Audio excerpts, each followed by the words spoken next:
Lire et faire lire, donc c'est un dispositif qui existe depuis les années 2000. Ça part d'une expérimentation menée par Alexandre Jardin en Bretagne, où il a réuni en fait des anciens instituteurs à la retraite pour faire des lectures dans des bibliothèques auprès des enfants. Dans des écoles maternelles, primaires, crèches, accueil d'enfants du voyage, hôpitaux. Il y a deux objectifs principaux. Le premier, c'est le lien intergénérationnel et le deuxième, c'est faire passer son plaisir qu'on a à lire en fait. Alors aujourd'hui, je suis venue rencontrer les bénévoles de Lire et faire lire du département du Lot pour travailler avec eux sur la rencontre des livres, d'images, avec les très petits enfants de moins de 3 ans. Ça fait maintenant 3 ans que je suis dans l'association Lire et faire lire.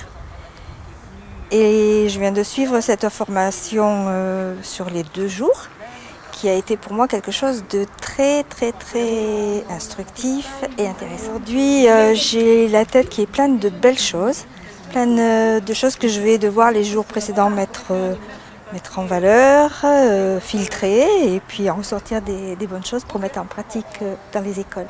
Nous avons aussi des stagiaires de l'ESP, de l'école supérieure du professorat et de l'enseignement, qui sont en stage sur Lire et faire lire et qui ont proposé un temps de lecture un peu théâtralisé dans la soirée du 19 au 20.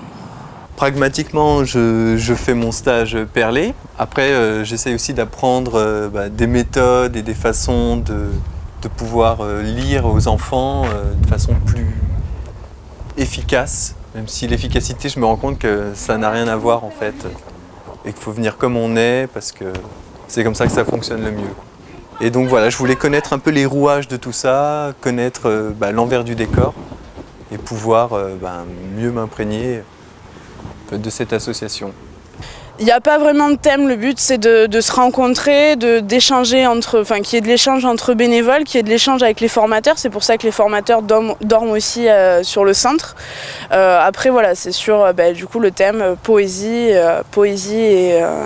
et psychologie de l'enfant, en tout cas littérature jeunesse auprès des tout-petits. Allez-y. Alors, ciel bleu, soleil généreux, gazouillis des oiseaux, caresses du vent.